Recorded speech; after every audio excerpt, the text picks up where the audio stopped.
Hello guys, आपका स्वागत है मेरे चैनल रीड एंड रिवाइज में। आज हम लोग कुछ नए चैप्टर्स पढ़ेंगे एंशिएंट हिस्ट्री के।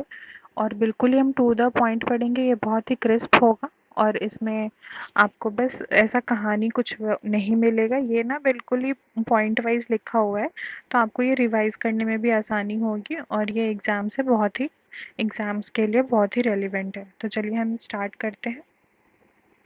तो आज हम पढ़ने वाले हैं संगम पीरियड के बारे में। संगम पीरियड में मेनली ना तीन आपके डायनेस्टीज थे, चेरास, चोलास, पांड्यास, और उसमें सबसे मोस्ट इम्पॉर्टेंट चोलास था। तो हम चोलास के बारे में भी इसमें पढ़ने वाले हैं। तो संगम डायनेस्टी कहाँ है? ये कृष्ण नदी के ना साउथ में था और तुंगभद्रा के बीच में। ठीक है, कृष्ण और तुंगभद्रा के पास था। पांड्या किंग के टाइम पे फ्लरिश हुआ था बहुत ज़्यादा। ठीक है, और तमिल लिटरेचर जो है वो तीन संगम के बारे में बताता है, जिसको हम साउथ में मुच्चांगम बोलते हैं। ठीक है, फर्स्ट संगम जो हुआ था वो मदुरई में हुआ था और इसमें बोला जाता है कि यहाँ पे गॉड्स और लेजेंडरी ने यहाँ पे पार्टिसिपेट करा था। और फर्स्ट संगम को हम तलई बोलते हैं। ठीक है, और इसका कोई लिटरली वर्क नहीं है। सेकंड है आपका संगम, ये है कडापापुरम में हुआ था और इसका लिटरेरी वर्क था तोलका पीएम, जिसको हम और सेकंड संगम को हम इडाई बोलते हैं। तो फिर है थर्ड संगम, जो कि मदुरई में हुआ था और इसको कडाई बोलते हैं। इसमें भी बहुत फ्यू तमिल वर्क, बट इसमें पोएट मैन और वुमेन डिफरेंट क्लासेस के और richly rewarded for their composition. मतलब डिफरेंट क्लासेस के जो पोएट वगैरह थे उन लोगों ने पार्टिसिपेट करा था और उन लोगों को रिवॉर्ड भी मिला था। तो हमारा ये पूछता है ना कि संगम जो लिटरेचर है उसमें तीन संगम कौन कौन से दिए हुए हैं। तो उसमें ना कभी कभी इनके जो नेम्स है ना, साउथ वाले नेम्स, वो पूछ देता है। तो आप ये याद रखिएगा, तलाई, इडाई और कडाई। ठीक है, तलाई, इडाई और कडाई। तो ये हमारे तीन संगम हैं। जो सोर्सेज मिलते हैं वो संगम के, ये आपका तोलका पीएम में मिलता है, जो कि तोलका पीआर है के द्वारा लिखा गया है। ये एक तमिल लिटरेचर वर्क है और इसमें ग्रामर, पॉलिटिकल और सोशल इकोनॉमिक कंडीशंस दिए हुए हैं उस समय के। ठीक है, अदर सोर्सेज संगम के क्या है? एक तो है आपका मेगास्थनीज। ठीक है, मेगास्थनीज है, उसमें मेगास्थनीज में लिखा हुआ है। फिर प्लीनी में लिखा हुआ है, स्ट्रैबो में लिखा हुआ है, पोलेटमी में पोलिटनी ने मेंशन करा है इसके बारे में। ठीक है, अशोका इंस्क्रिप्शन जो मिलता है उसमें चोला, चेरा और पांड्या तीनों के बारे में लिखा गया है। हाथी गुम्फा इंस्क्रिप्शन में भी इसके बारे में, संगम के बारे में लिखा गया है। और इसमें संगम लिटरेचर के ना कुछ बुक्स थे, संगम के बुक्स थे। तो उसमें है एक आपका इटुटू गोए, जिसमें 8 एंथोलॉजीज थे। फिर है पट्टू पट्टू, ये इसमें 10 आइडल्स थे। और एक है आपका पथिनेन किकन किकनकू, पथिनेन किकंकू, इसमें 18 वर्क्स दिए गए हैं। ठीक है, और इसमें मेन 2 एपिक्स है संगम में, ये भी दिया हुआ है। तो 2 एपिक्स है, एक है आपका शिल्पाथिकरम और दूसरा है आपका मणि मिंगदाई। इसका ना मतलब राइटर का नाम याद रखने का ज़रूरत नहीं है, बट आप ये 2 एपिक्स का भी नाम याद रख लोगे तो बहुत है। फिर हम पढ़ते हैं चोलास के बारे में। चोलास जो है वो विजय आर्या ने फाउंड किया था, मतलब इस्टेब्लिश करा था। और ये अपने बहुत ही अपने ना रीच पे ये बिल्कुल ही 9th सेंचुरी में पड़ा था। मतलब ये पीक था 9th सेंचुरी में चोला का। और ये एक्सटेंड था श्रीलंका और मले तक। मले यहाँ पे बोले तो मलेशिया तक। ठीक है, फिर है विजय आर्या ने जो है अपना जो कैपिटल है वो तंजावुर से मुत्तुरैयार शिफ्ट कर लिया था 815 एडी में।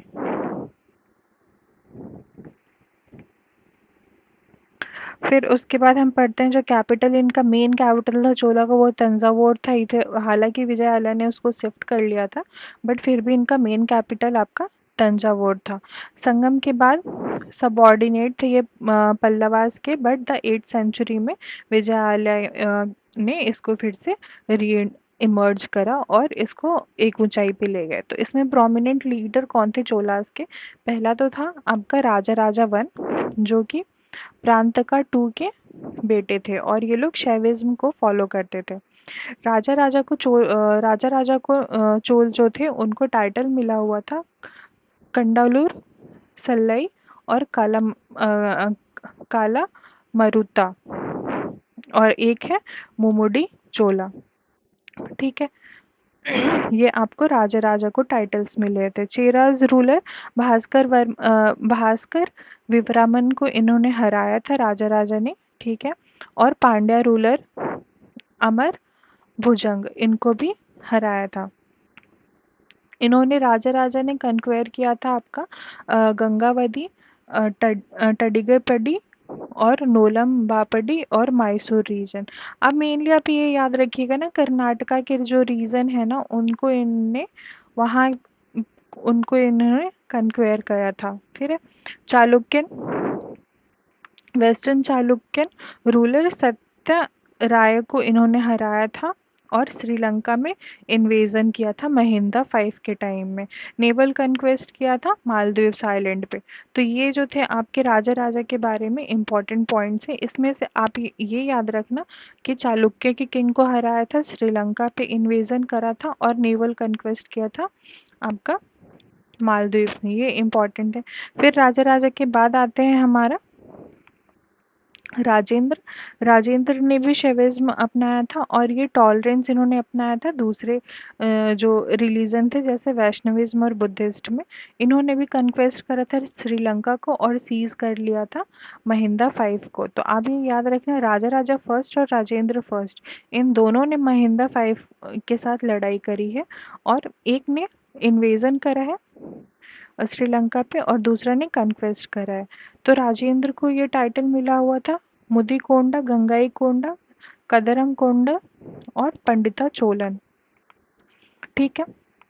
गंगाईकोंडा चोलापुरम जो है ये राजेंद्र ने बनवाया था, राजेश्वरम टेम्पल को। वेंगी को इन्होंने रिस्टोर करा था। ठीक है। बाय डिफीटिंग विजय आदित्य को हरा के वेंगी को रिस्टोर कर दिया था। फिर राजेंद्र वन के बाद आते हैं राजाधिराज। इनको भी टाइटल मिला हुआ है जयम कोंडा सोलन, पुरम कोंडा, विजय राजेंद्र चोलन। तो ये इम्पोर्टेंट तो उतना नहीं है, बट आप याद रख लोगे तो अच्छा ही है, काम ही आएगा। मीन्स की और भी एग्जाम्स जो छोटे मोटे होते हैं उनमें पूछ लेता है। फिर है राजेंद्र टू, ये ब्रदर थे राजाधिराज के और इन्होंने करा था बैटल ऑफ कोप्पम। ठीक है। फिर क्या है कि उल्गालंथा पेरुमुल टेम्पल, ये तमिलनाडु में है। उल्गालंथा पेरुमुल टेम्पल और वेत्रीरुंगा पेरुमुल टेम्पल, ये इम्पोर्टेंट है आपका और ये एग्जाम में PYQs में पूछा जा सकता है। आई गेस यूपीएससी में या बीपीएससी में किसी एक में इन्होंने पूछा है और ये ब्लैक ग्रेनाइट से बना हुआ था। ठीक है। फिर राजेंद्र फिर है कि इन्होंने उल्कियार का गोल्ड दान किया था अगस्तेश्वर टेम्पल बनाने के लिए। जो उल्काई वुर जो इनका था, उल्काई वुर, यहाँ पे जो इनका गोल्ड रखा हुआ था वो उन्होंने अगस्तेश्वर टेम्पल को बनाने के लिए डेडिकेट कर दिया था। राजेंद्र टू के बाद सन ऑफ राजेंद्र वन और वीरा राजेंद्र जो थे ये इन्होंने ऑक्यूपाई किया वेंगी को और ये राजाधिराज के बाद ना एक राजेंद्र आए और फिर उनका कुछ प्रोमिनेंट काम नहीं है इसलिए मैंने यहाँ लिखा नहीं है। उनके बाद आए हैं विराज राजेंद्र और इन्होंने वेंगी को ऑक्यूपाई कर लिया था after defeating the Someshwar one और विक्रमादित्य 6। सन ऑफ सोमेश्वर, ठीक है, and also Someshwar two expedition against the Sri Lanka. फिर है राजेंद्र तीन, जो कि लास्ट किंग थे आपके चोलास के। अब एडमिनिस्ट्रेशन देखेंगे चोलास के, इनके यहाँ हेरिडेटरी मोनार्कियल पावर थी, ठीक है, प्रोविंशियल एडमिनिस्ट्रेशन थी जिसमें इनका फ्यूडेटरी सिस्टम प्रोविंशियल मंडलम था अंडर रॉयल प्रिंस। ये एग्जाम में पूछा जा चुका है, पीवाईक्यू है ये, कि जो प्रोविंशियल मंडलम है वो किसके अंडर होते थे, तो ये आपका रॉयल प्रिंस के अंडर होते थे। मंडलम के अंदर विलानूस थे और देन नाडू थे। नाडू इज अ विलेज, ठीक है। और जो विलेज काउंसिल थी, विलेज जो था इनका, उसका एडमिनिस्ट्रेशन दो में डिवाइडेड था। एक तो आपका विलेज असेंबली जहाँ पे ऑटोनॉमीज थी, सभा कमेटी, और डेवलप थ्रू द एजेस, मतलब जो एजेस थे उनके अकॉर्डिंग सभा और कमेटी वहाँ पे डेवलप हुए। फिर है आपका एक विलेज काउंसिल है जिसमें उर दिया हुआ है, मीन्स की जनरल असेंबली, और उरार मीन्स की लैंड लॉर्ड्स, जो लैंडलॉर्ड्स जो टेम्पल और टैंक्स को मेंटेन रखते थे, ठीक है। अग्रहामास, अग्रहा रमाज जो थे, ये एडल्ट मैन का गैदरिंग था ब्राह्मण विलेज में, तो ये एक बार पूछा जा चुका है ये भी, तो आप ये चीज़ याद रखेंगे, अग्रमास क्या था, और उर और उरार याद रखेंगे, ठीक है। उसके बाद है हर एक विलेज में 30 वार्ड, ये याद करने की ज़रूरत नहीं है, ये थोड़ा सा ज़्यादा है। फिर आप यहाँ पे देखेंगे रेवेन्यू इनका, ये इम्पॉर्टेंट है, इनका मेन रेवेन्यू टैक्स कलेक्शन से आता था, और वो डिपेंड करता था जो टैक्स कलेक्शन है कि सॉइल की फर्टिलिटी कितनी है, और ये लोग जो ब्राह्मण हैं उनसे टैक्स नहीं लेते थे, ठीक है। फिर आपका है टाइप ऑफ टैक्स क्या था, टाइप ऑफ टैक्स में आप देखोगे कि कुडीमई जो कि पेड बाय कल्टीवेटिंग टीनेंट्स, जो कल्टीवेटिंग टीनेंट्स है वो लोग पे करते थे कुडुमई, और ओपाटी, ओपाटी जो था वो लिवाइडर collected by king and local chiefs, जो लोकल चीफ और किंग थे वो लोग कलेक्ट करते थे ओपाटी। ओपाटी भी एक टैक्स है, ठीक है। और इसके बाद हम क्या पढ़ेंगे, वाटर राइट्स। हाँ, चोला के टाइम में जो वाटर राइट्स थे ना वो डिवाइडेड थे हर एक का। Free labourer for the maintenance और वाटर टैंक्स, जो मेंटेनेंस होता था वाटर टैंक्स के लिए, उनके लिए फ्री लेबर दिया जाता था, मतलब कि लोग फ्री में उसको उसके लिए काम कर लेते थे। फिर हम देखेंगे यहाँ पे कि जो ट्रेड था इनका, ट्रेड में इनका गपुंदाज और गौदाज और गरेवाज, ये तीन वर्ड हैं, लेकिन ये एक ही ग्रुप के लिए है जो कि ट्रेडिंग कास्ट थे, तो आप गरेवार्स याद रखिए या फिर गबुंदाज याद रखिए, सब सेम ही है। मैरी टाइम ट्रेड जो इनका होता था वो है आपका पुडुकोट्टई, ये ट्रेड सेंटर है इनका पुडुकोट्टई, ये भी पीवाईक्यू में पूछा जा चुका है।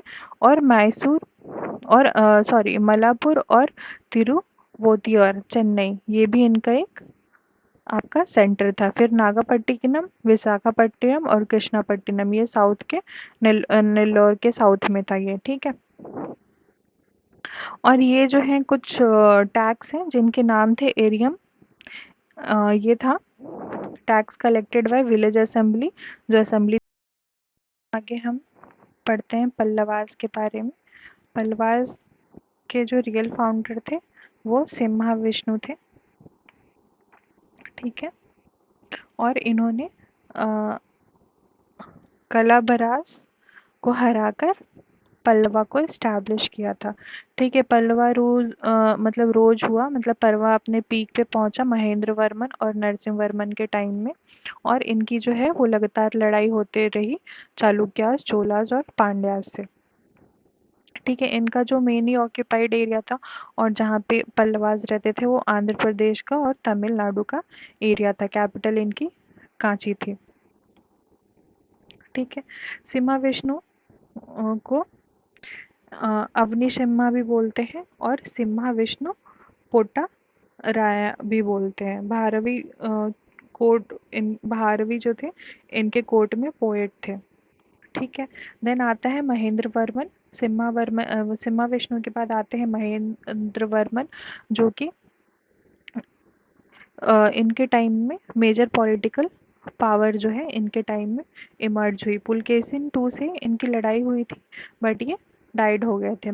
तमिल लिटरेचर फ्लोरिश हुआ इनके टाइम में, और Mahendra style of Dravidian arc temple बना, जो कि हम इसका एग्जाम्पल देखेंगे ममलापुरम में। ठीक है। फिर महेंद्र वर्मन के बाद आते हैं नरसिंह वर्मन एक, जो फर्स्ट, जो कि ग्रेटेस्ट पल्लवा रूलर थे, और वटापी कोंडा मिला है इनको टाइटल क्योंकि इन्होंने पुलकेशिन को हराया था, और इन्होंने फाउंड किया था महाबलीपुरम की पोर्ट सिटी को। फिर नरसिंह वर्मन के बाद आते हैं नरसिंह वर्मन टू, राजमाला, जिनको टाइटल मिला है। और इनका जो रीन था वो बहुत ही पीसफुल था, और इन्होंने सोर टेम्पल बनवाया और कालिदास टेम्पल बनवाया। सोर टेम्पल को हम 7 पगोडाज भी बोलते हैं, जहाँ पे आपको रेक्टेंगुलर कोर्टयार्ड और बिगेस्ट रेक्टेंगुलर कोर्टयार्ड बना हुआ है, और बिगेस्ट सैंडस्टोन टेम्पल है ये वर्ल्ड का। फाउंडेशन जो है इसकी ग्रेनाइट की बनी हुई है। ये वही चीज़ लिखा हुआ है, नरसिंह वर्मन ने 7th रथ टेम्पल बनवाया, जिसको हम वही सोर टेम्पल बोलते हैं, और चोलास, चेरास और पांड्यास को हराया। इन्वेशन किया सिलोन का, सिलोन श्रीलंका को हम पहले बोल देते, और हुएन सांग जो थे इनके ही टाइम में आए थे 642 में। ठीक है। फिर पल्लवास का रॉक कट आर्किटेक्चर था, और वो मोनोलिथिक होता था मेन, और इनके 4 डिफरेंट स्टाइल थे, स्टेजेस ऑफ स्टाइल थे टेम्पल्स के। पहला है आपका महेंद्र, जो कि वहाँ पे ब्रिक, आयरन और लाइम वुड यूज नहीं होता था, और मंडपास था जो कि पिलर्ड था। मंडपास जो थे वो बहुत ही पिलर्ड थे। वरांडा था, और एंड में गर्भगृह था। और इनका जो एग्जाम्पल है महेंद्रा का, ये है रॉक कट टेम्पल महाबलीपुरम का, पंच पांडवा मंडप, और तिरुमूर्ति मंडप। फिर है ममला स्टाइल ऑफ टेम्पल्स। ये यहाँ पे मंडपास थे वो बहुत ज़्यादा ऑर्नामेंटल थे, और पिलर्स पे लायन हेड बने हुए थे। ठीक है। इसमें इसका एग्जाम्पल है आपका बरहा मंडपा और महिषासुर मंडपा। थर्ड आपका स्टाइल आता है राजसिम्हा, जो कि नरसिंह वर्मन सेकेंड के टाइम में बना था, और उस समय ब्रिक्स और वुड स्टोन यूज होने लगे थे, और वही चीज़ जो है महेंद्र के टाइम में यूज नहीं होते थे। क्या क्या? ब्रिक्स, आयरन और लाइम वुड। और नरसिंह वर्मन में यूज होते थे ब्रिक्स, वुड और स्टोन। तो नरसिंह वर्मन के टाइम का आपको एग्जाम्पल है सोर टेम्पल, मैंने ऊपर भी लिखा हुआ था, जो कि और महाबलीपुरम में जो बना हुआ है। ठीक है। Kailash temple of Kanchi, Vaikuntha Perumal temple और स्ट्रक्चर टेम्पल है, और यहाँ पे नॉट रॉक कट, मतलब कि ये रॉक कट नहीं है। यहाँ पे पहले ही आपको लिख दिया कि ये लोग ब्रिक्स यूज करते थे, डैट मीन्स कि ये रॉक कट टेम्पल नहीं है, और ग्रेनाइट भी यहाँ पे यूज होने लगा था। ठीक है। और लास्ट जो है इनका नंदी वर्मन स्टाइल है टेम्पल का, जो कि आपका है यहाँ पे नंदी वर्मन के टाइम में जो पल्लवास के आर्किटेक्चर है वो डिक्लाइन होने लगे थे, और राज सिम्हा स्टाइल था इन टेम्पल का, स्मॉलर साइज हो गए थे, लेस ऑर्नामेंटल थे। फिर हम आते हैं म्यूजिक जो है इनका, कुद्दू मिना, कुद्दू, मियनमलाई और थिरुमलयम, ये इनका म्यूजिक इंस्क्रिप्शन था। याजी और मृदंगम और मुरासू, ये इनका म्यूजिक इंस्ट्रूमेंट था। तो ये इम्पोर्टेंट है, ये आपका यूपीएससी पीवाईक्यू में पूछा गया है इनके बारे में। मुद्दू, मियनमलाई और तिरुमलाई। फिर है महेंद्र वर्मन और नरसिंह वर्मन म्यूजिक के एक्सपर्ट थे, और लैंग्वेज यूज होता था इनके कोर्ट में संस्कृत और तमिल लिटरेचर। ठीक है। ग्रोथ हुआ भक्ति मूवमेंट का, आदि शंकराचार्य और अद्वैत का जो फिलॉसफी था उन वो यहाँ पे बहुत माना गया, और कांचीपुरम जो था इनका संस्कृत लैंग्वेज का सेंटर था।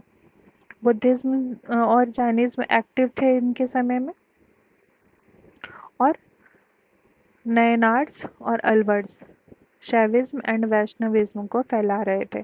तो आप ये याद रखिए कि बुद्धिज्म और जैनिज्म भी थे चोला के टाइम पे, और नयनार्स और अलवर्स भी थे। ठीक है, चालुक्य और पांड्या से लड़ाई की वजह से ये वीक हुए और इनका डिक्लाइन हो गया। फिर हम यहाँ देखेंगे इनका जो मेजर सोर्स ऑफ इनकम था वो भी लैंड रेवेन्यू था। ठीक है, और टैक्सेस थे इनके प्रोफेशन पे, मैरिज पे, मैन्युफैक्चर पे, salt, sugar, textile, drought, cattle etcetera. और वेनसांग ने कहा था कि बहुत ज़्यादा फर्टाइल सॉइल है और पीपल बहुत ज़्यादा हार्ड वर्किंग है। इन्होंने गोल्ड और सिल्वर कॉइन इशू करा था, और ईटी पट्टी जो है ये लैंड, डोनेटेड लैंड होते थे जो कि उनको दिया गया था, मतलब कि टैंक्स बनाने के लिए दिए गए थे। फिर हम आते हैं चालुक्यन ऑफ बदामीज। ये भी एक इम्पॉर्टेंट है हमारा एंशियंट हिस्ट्री का। ये लोग जो थे ये डेक्कन और साउथ इंडिया में थे, और इसको इस्टेब्लिश किया था जयसिम्हा ने। बट इन बोला जाता है कि जो रियल फाउंडर इसके थे वो पुलकेसिन था, पुलकेसिन फर्स्ट थे। इनका जो कैपिटल था वो बताबी, और बदामी बीजापुर कर्नाटका में था। पुलकेसिन ने पुलकेसिन के बाद आए कीर्तिवर्मन वन, और देन आए आपके पुलकेसिन टू। कीर्तिवर्मन के बाद पुलकेसिन टू आए, जब उस समय जो चालुक्यन थे वो अपने पीक पे गए पुलकेसिन टू के बारे में, पुलकेसिन टू के समय में। ठीक है, और पुलकेसिन टू ने बैटल ऑफ पुलालू किया था महेंद्र वर्मन के साथ, जो कि हमने अभी ऊपर में भी पढ़ा था कि महेंद्र वर्मन ने पुलकेसिन के साथ लड़ाई करा था, और मतलब लड़ाई हुई थी इनकी वॉर, और उस समय ये डाइड हो गए थे। तो वही है ये बैटल पुलालू। फिर हम देखेंगे इनके बारे में अयोल इंस्क्रिप्शन में मिलता है पुलकेसिन के बारे में, जिसमें लिखा हुआ है कि हर्षवर्धन को हराया था, और टाइटल इनको मिला था दक्षिणापात ईश्वरा, मतलब कि लॉर्ड ऑफ साउथ। फिर हुएनसांग ने पुलकेसिन किंगडम को मोहोला चा बोला था, ये इम्पोर्टेंट है। और पुलकेसिन टू ने सेवाइड श्रीन्स बनवाए, और अब उनको बोला जाता है अपर शिवालय और लोअर शिवालय, मिलागीती शिवालय। इनके रीन में रवि कीर्ति थे, जो कि बहुत ही फेमस पोएट थे। फिर हम टेम्पल्स देखेंगे। जो चालुक्यन के टाइम में टेम्पल्स थे वो वेसारा स्टाइल था। ये ऐहोल में मिलेगा, आपका बदामी में मिलेगा, और पट्टाकडाई कडल में मिलेगा। केव टेम्पल्स थे अजंता एलोरा नासिक में है, जो कि बुद्धिस्ट को डोनेटेड थे। पट्टाकडल में 10 टेम्पल्स हैं, और 7 और 8 में जो बना था सेंचुरी में वो शिवा को डेडिकेटेड है। पड्डाकल टेम्पल में 10 टेम्पल्स इंक्लूड हैं, और 7th और 8th सेंचुरी में जो टेम्पल्स बने थे वो शिवा को डेडिकेटेड थे।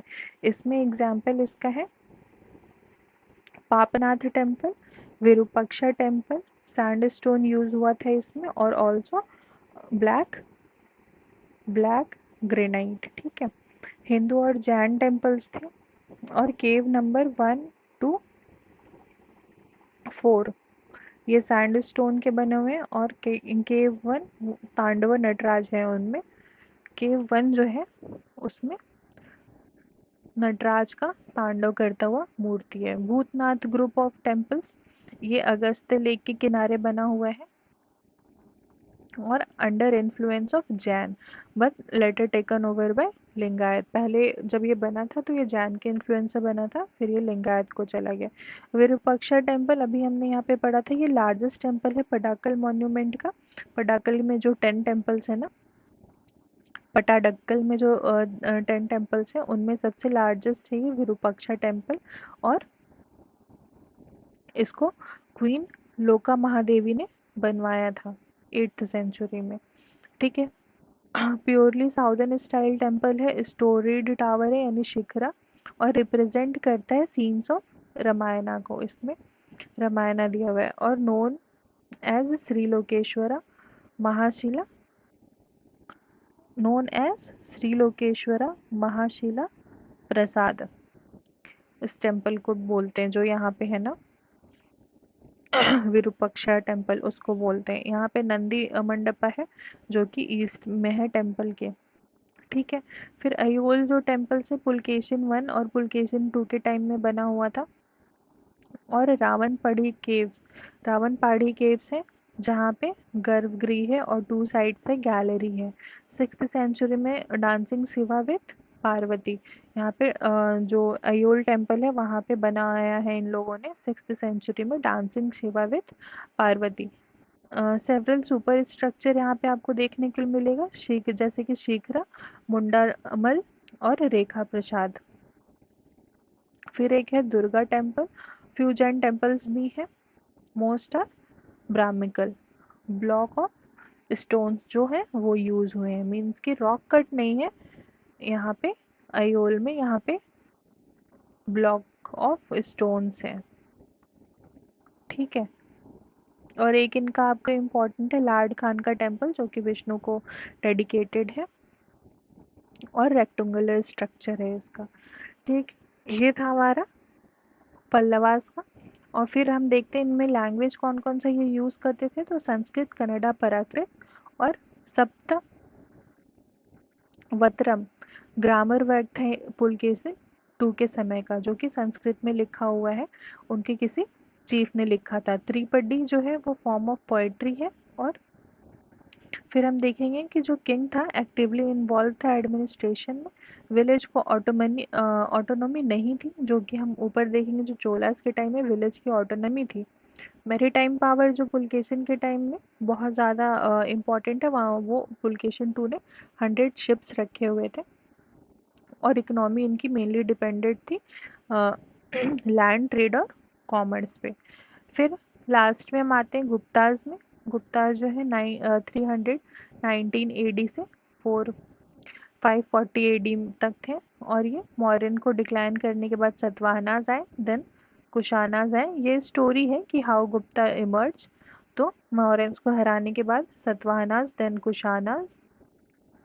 सतवाहनाज डेक्कन में, कुशानाज साउथ में, और कुशाना एम्पायर के ख़त्म होने पे गुप्ताज इमर्ज हुए ईस्टर्न यूपी और बिहार में।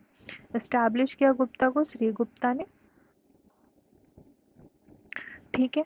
और इसके श्री गुप्ता ने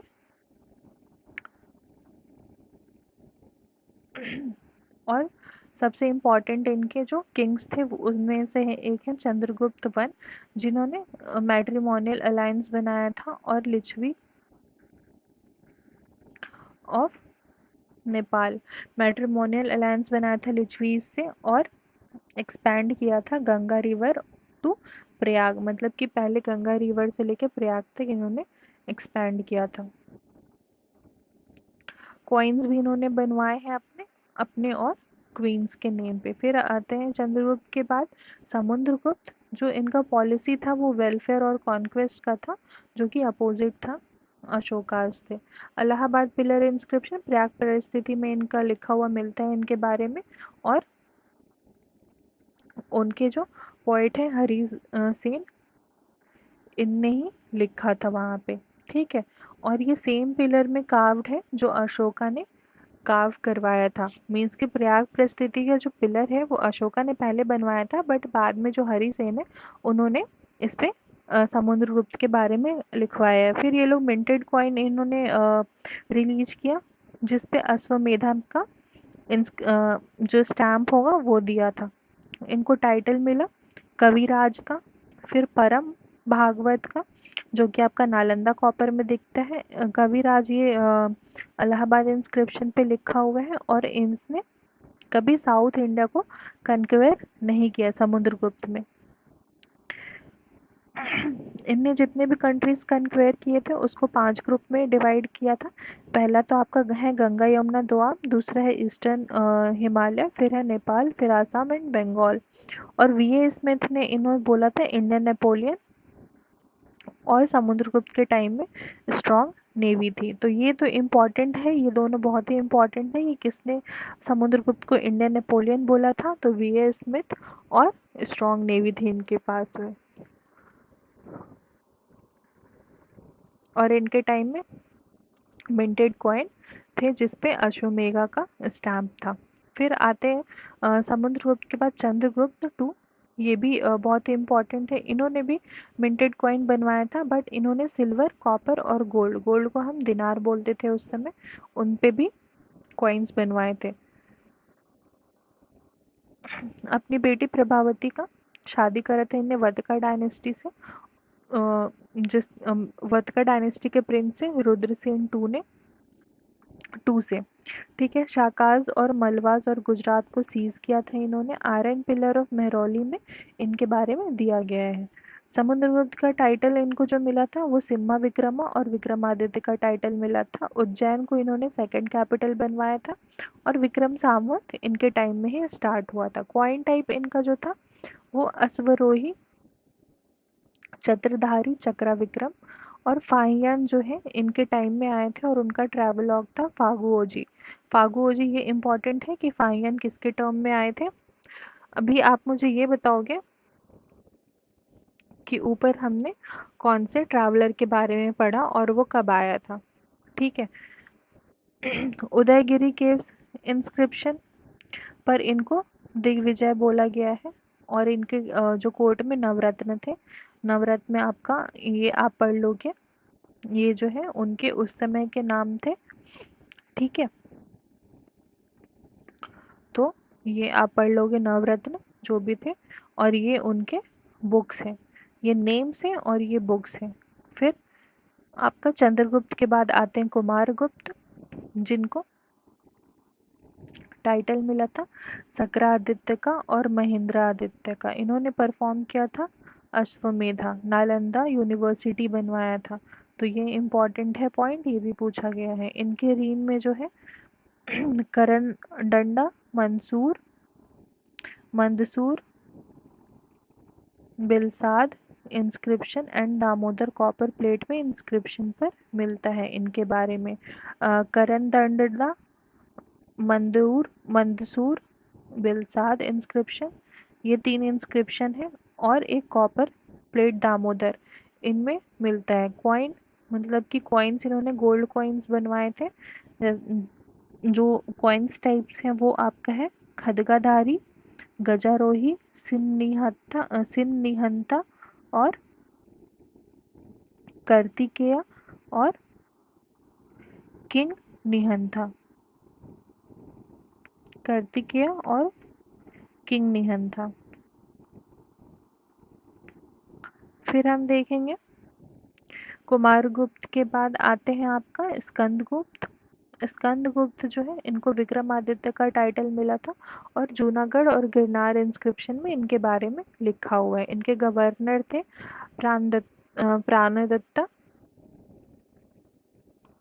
जिसने सुदर्शन लेक को रिपेयर किया था।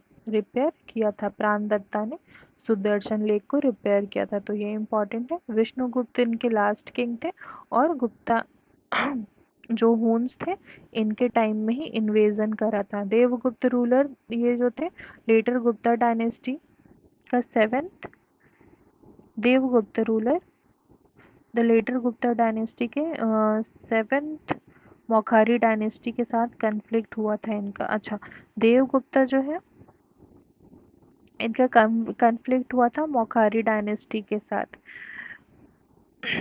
तो ये कोई इम्पोर्टेंट पॉइंट नहीं है, तो आप इसको जाने दे सकते हैं। और मेन आपका है कि हुन्स का इन्वेजन हुआ था और जो प्राणदत्ता थे इनके गवर्नर, उन्होंने सुदर्शन लेक को रिपेयर किया था और स्कंदगुप्त को मिला हुआ था विक्रमादित्य का टेम्पल। तो ये 3 चीज़ जो है वो स्कंदगुप्त के बारे में दिया हुआ है। और फिर हम देखेंगे पॉलिटी और एडमिनिस्ट्रेशन क्या था। तो किंग को टाइटल्स मिलता था, ये तो हमने देखा ही। और इसमें एग्जाम्पल्स में मैंने और भी लिखा हुआ है कि परमा, भतरका और परमेश्वरा। तो ये टाइटल्स हैं कुछ। किंग का काम जो था वो पॉलिसीज बनाने का था, वॉर के बारे में और पीस के बारे में सेफ गार्ड करना था। कन्फ्लिक्ट जो होती थी मिलिट्री को, कन्फ्लिक्ट में मिलिट्रीज को गाइड करने का था। ब्राह्मण्स और सरमन्स को और नेडी लोगों को सपोर्ट करना था, मीन्स कि जो गरीब थे, ब्राह्मण्स थे, उन सबको सपोर्ट करना था, स्कॉलर्स को ऑनर करना था, चीफ एजुकेटर थे वो, और जस्टिस डिलीवर करते थे। की सेंट्रल एंड प्रोविंशियल ऑफिशियल था इनके पास। और गुप्ता एम्पायर टेरिटोरियल डिवीज़न, मतलब गुप्ता एम्पायर के टेरिटोरियल डिवीज़न से देशाज, राष्ट्राज और बुकीज, ये इनका टेरिटोरियल डिवीज़न था। गांव के लिए यहाँ पे ग्रामपति थे। और फिर हम देखेंगे काउंसिल ऑफ मिनिस्टर इनके टाइम में थे, जिसमें से इनका इम्पोर्टेंट था एक महादंड नायक जो कि चीफ जस्टिस था, प्रोविंशियल जुडिशियल, उपारिका, और डिस्ट्रिक्ट लेवल पे विषयपतिज थे। आर्मी जो थे वो किंग के अंडर में थी, और संधि विग्रहिका थे एक यहाँ पे ऑफिशियल जो कि पीस एंड वॉर के लिए थे। ठीक है। स्पेशल कमांडर्स थे, स्पेशलाइज्ड कमांडर थे, ये स्पेशलाइज्ड लिखा हुआ है तो आप ये स्पेलिंग थोड़ा सा देख लोगे। स्पेशलाइज्ड कमांडर थे यहाँ पे पिलुपति, अश्वपति और नरपति। ये स्पेशलाइज्ड है, पिलुपति एलिफेंट के लिए, अश्वपति हॉर्स के लिए और नरपति इन्फेंट्री। फिर ऊपरी उपारिकारा था जो कि टैक्स था टेक्सटाइल एंड ऑयल पे, और शुल्क टैक्स था कमर्शियल चीज़ों पे। निगोए था बट विडोज को रीमैरिज करने का जो है अधिकार नहीं था।